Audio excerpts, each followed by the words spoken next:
Guys, आप सभी को पता है कि जस्टिन ट्रूडो के एक स्टेटमेंट से शुरू हुआ विवाद आज काफी आगे बढ़ चुका है और भारत कनाडा का जो रिलेशंस है वो दिन प्रतिदिन बिगड़ता जा रहा है। ऐसे में कनाडा के पीएम जस्टिन ट्रूडो ऐसे देश और ऐसे बड़े ऑर्गेनाइजेशन की ओर देख रहे हैं जो उन्हें सपोर्ट कर सके। और इसी बीच फाइव आइज अलायंस जो कि एक संस्था है, जस्टिन ट्रूडो को उम्मीद था कि ये संस्था उनको सपोर्ट करेगी क्योंकि कनाडा भी इस अलायंस का पार्ट है। और अभी फाइव आइज अलायंस ने इंडिया कनाडा इशू के ऊपर अपना स्टेटमेंट दिया है, लेकिन ये स्टेटमेंट ना तो भारत के खिलाफ है और ना ही कनाडा के फेवर में है, बल्कि ये एक नेचुरल स्टेटमेंट है। तो चलिए जानते हैं कि आखिर अलायंस ने क्या स्टेटमेंट दिया है और ये फाइव आइज अलायंस क्या है। नमस्कार दोस्तों, मैं हूं विकास और आप देख रहे हैं all India affairs. Guys, Hardeep Singh Nijjar की मौत को लेकर शुरू हुआ ये विवाद आज इतना बढ़ चुका है कि आज बड़े बड़े देश इसके बारे में अपना राय दे रहे हैं, यानी कि वे खुद को इस मैटर में इन्वॉल्व कर रहे हैं। और इसी बीच फाइव आइज अलायंस जिसमें Australia, Canada, New Zealand, United kingdom और अमेरिका शामिल है, इनमें से अमेरिका, यूके और ऑस्ट्रेलिया ने एक ज्वाइंट स्टेटमेंट जारी किया। इन्होंने कहा कि कनाडा ने भारत के ऊपर जो भी आरोप लगाया है उसकी जांच होनी चाहिए।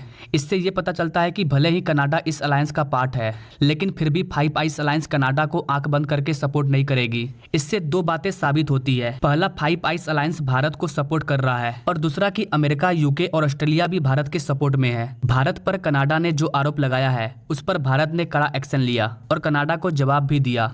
अभी जो फाइव आइज अलायंस भारत को सपोर्ट कर रहा है, इसके पीछे एक बहुत बड़ा कारण है। दरअसल 2021 में यूएसए के हाउस ऑफ रिप्रेजेंटेटिव में एक प्रपोजल पेश किया गया। इस प्रपोजल में कहा गया था कि भारत को भी फाइव आइज अलायंस में ऐड कर देना चाहिए। सिर्फ भारत नहीं बल्कि अमेरिका चाहता था कि इस लिस्ट में साउथ कोरिया, जर्मनी और जापान भी शामिल किया जाए। इसके बाद अमेरिका के लोअर हाउस में इस प्रपोजल को पास भी कर दिया गया और इसीलिए अभी फाइव आइज अलायंस भारत को सपोर्ट कर रहा है। फाइव आइज अलायंस जो कि 5 देशों का ग्रुप है। इसके अलावा ये दुनिया में इंटेलिजेंस इंफॉर्मेशन शेयर करने का काम करता है। ये एकमात्र ऐसी संस्था है जो बिल्कुल ऑफिशियल तरीके से इंटेलिजेंस इंफॉर्मेशन शेयर करता है। वर्ल्ड वार 2 के दौरान इस संस्था का गठन हुआ था। उस समय अमेरिका और यूके ये दोनों देश इंटेलिजेंस सिग्नल शेयर करते थे।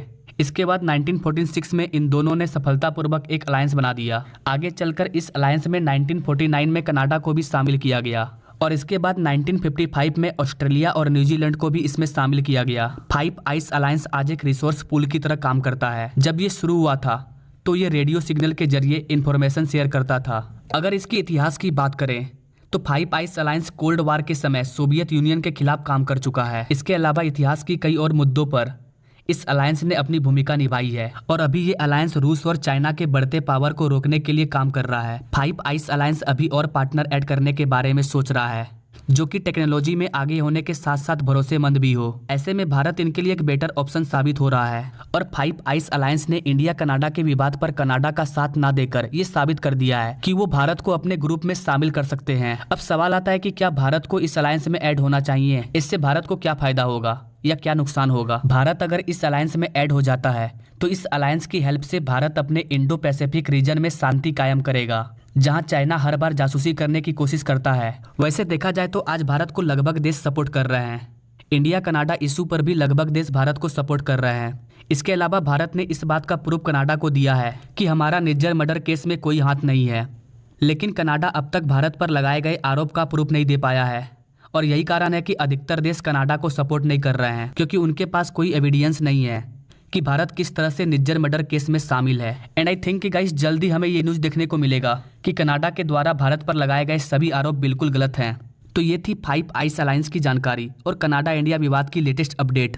वैसे गाइस आपको क्या लगता है, क्या उस खलिस्तानी के मौत के पीछे भारत का हाथ है? अगर मैं अपना ओपिनियन दूं तो भारत का अगर हाथ होगा भी तो अच्छी बात है, क्योंकि जो लोग भारत को तोड़ना चाहते हैं, जो लोग कहते हैं भारत तेरे टुकड़े होंगे हजार, उनका यही हाल होना चाहिए। इसलिए मैं इंडिया के सपोर्ट में हूँ। आप किसके सपोर्ट में हैं कमेंट करें। और गाइस ऐसे ही लेटेस्ट अपडेट के लिए हमारे चैनल से जरूर जुड़े। मिलते हैं नेक्स्ट वीडियो में एक नई जानकारी के साथ। तब तक के लिए जय हिंद।